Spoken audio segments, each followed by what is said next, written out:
Hello, and welcome to the Ship Thoughts on Lanzhou. Because I've just finished doing my 10 battles for my win rate challenge. It came out at 8 wins and 2 losses. Pretty good. I really like this ship, which is why I want to make Ship Thoughts on it.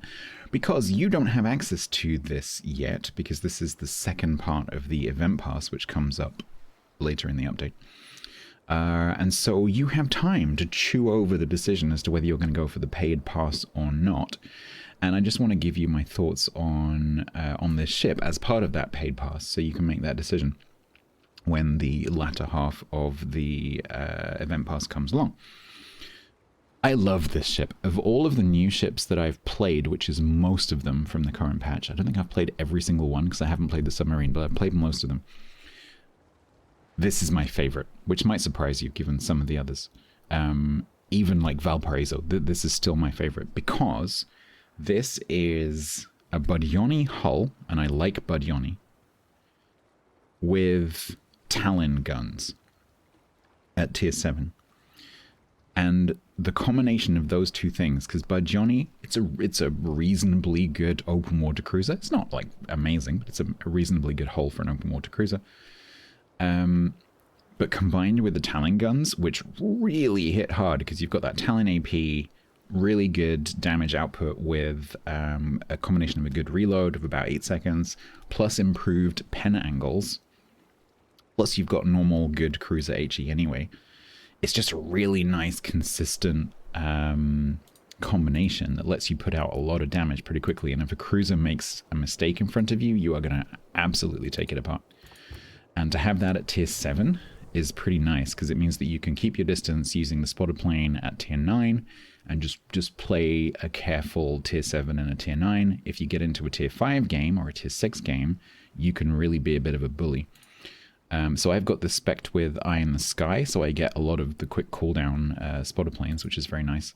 The only thing that I find slightly disappointing on this is the range of the torpedoes. For an open water kiting kind of cruiser, 8 kilometers is you don't really get to use them very much. I don't think I've landed any torps. The only time they're really going to be useful is if something unexpectedly pushes you around an island, or you're waiting for something to push you around an island, or you push something around an island. The rest of the time, they're not that useful. But it has them. But yeah, the main thing this has is it's really good AP, high alpha, good pen angles, great ballistics, of course, because it's Talon's guns, and so aiming them is super easy. Although you have to watch when you're working around islands, because the flat arcs mean that you can't lob islands quite as well. So if you're behind an island, you need to stay back a little bit, otherwise you are not going to be able to lob your shells. The armor scheme it's a cruiser.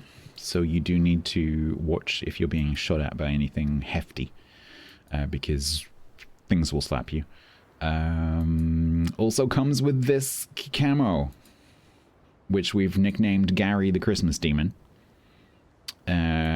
If you don't take the camo, let me just show you what it looks like if you don't fancy having Flappy McFlappy face here.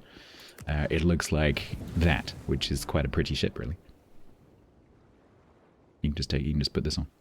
And it looks quite nice. So do I recommend this ship? Yes, absolutely. This is my favorite ship of the new ships that have come in this update. So absolutely recommend. And if you think that this is then worth it as part of the Event Pass Premium track, I recommend doing that. It gets my thumbs up, double thumbs up. It's very good. Thank you for watching.